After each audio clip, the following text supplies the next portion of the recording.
There's a book that I've been reading. This book is called Mission to Freedom.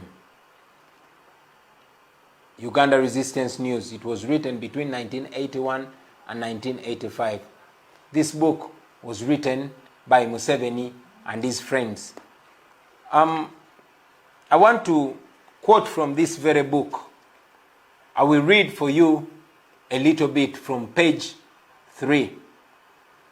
It says, and I read, "The right of rebellion against tyranny has been recognized from the most ancient of times to the present day by men of all creeds, ideas, and doctrines.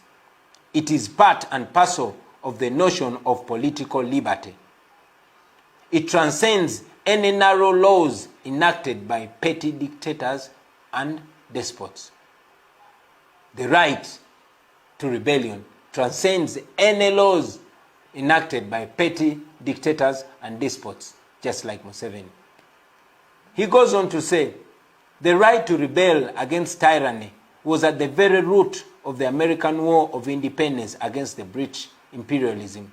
It was at the root of the French Revolution against divine right and monarchical despotism. It was at the root of many successful anti-colonial wars in countries here in Africa and elsewhere. For example, Algeria, Kenya, Zimbabwe, Mozambique, Guinea-Bissau, Angola, and others. Even the normally imperturbable Britons found occasion to invoke this right on a number of occasions. Once at Rudumide, to force King John to sign the Magna Carta, and on other occasions to depose crowned kings like James II and Charles. This golden right was aptly defined by the American Declaration of Independence signed on July 4th, 1776 in Philadelphia. Museveni goes on to say, he goes on to quote the Declaration of the American Declaration of Independence, and that was in 1776.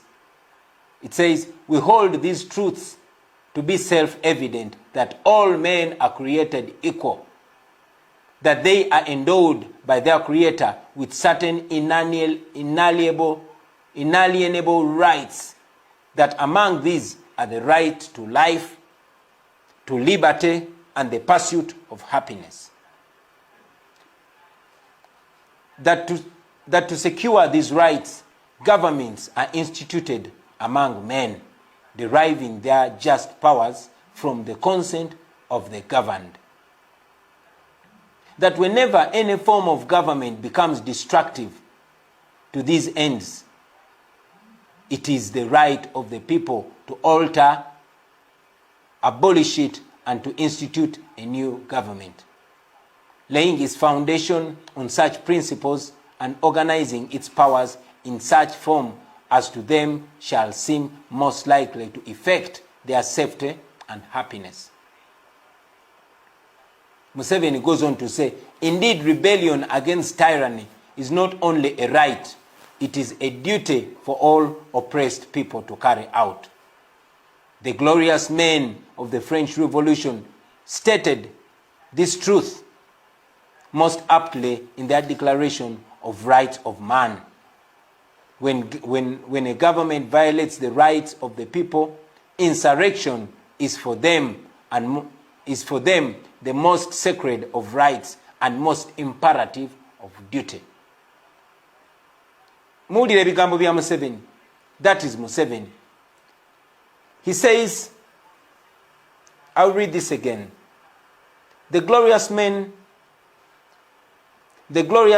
of the French Revolution stated this truth most aptly in their Declaration of the Rights of Man, that when government violates the rights of the people, insurrection is for them the most sacred of rights and the most imperative of duties. The people of Uganda have invoked this right and arisen to the call of duty and taken up arms against Obote's regime of blood, oppression, and national shame. Then he went ahead to give us a justification of the war. These words were spoken by Museveni when he was our age. They go on to give us a story of 1980. This is in a book written by Museveni. These are his words. Museveni goes on to say, on December 10th, 1980, Ugandans went to the polls.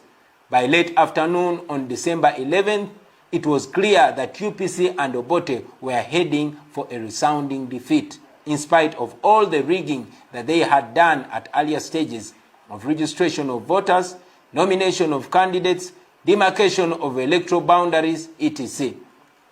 The UPC was seized with panic.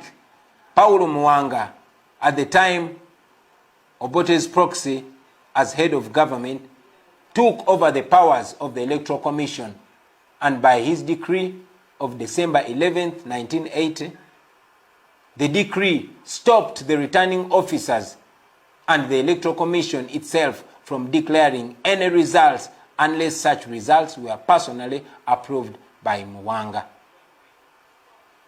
The decree further directed that all returning officers should not submit their constituency results to the Electoral Commission, but to himself, Paulo Muwanga, Obote's man at the time. A record fine of 70,000 in 1980, that was more than 200 million today. That was the fine imposed by Muwanga for anybody who did not comply with the decree. At a secret meeting throughout the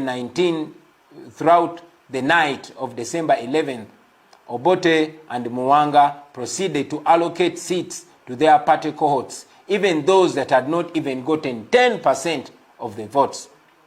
The following day of 12th December 1980, using their control of the national radio, the army, the police, and other state machinery, and backed by the government of Tanzania, Obote and Muwanga announced their coup.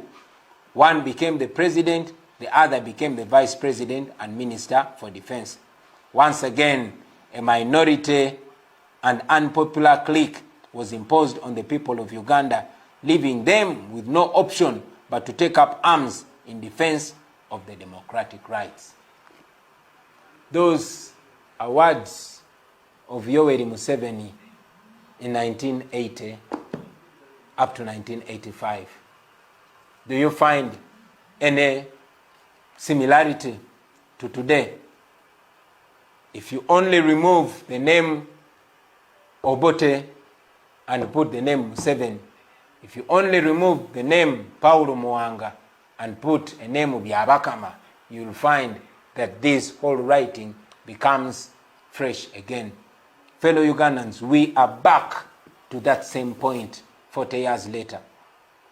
40 years later, after losing more than 500,000 of our mothers and fathers, we are back to the same place. The same thing, and even worse, is happening today in our generation. So, what is the way forward?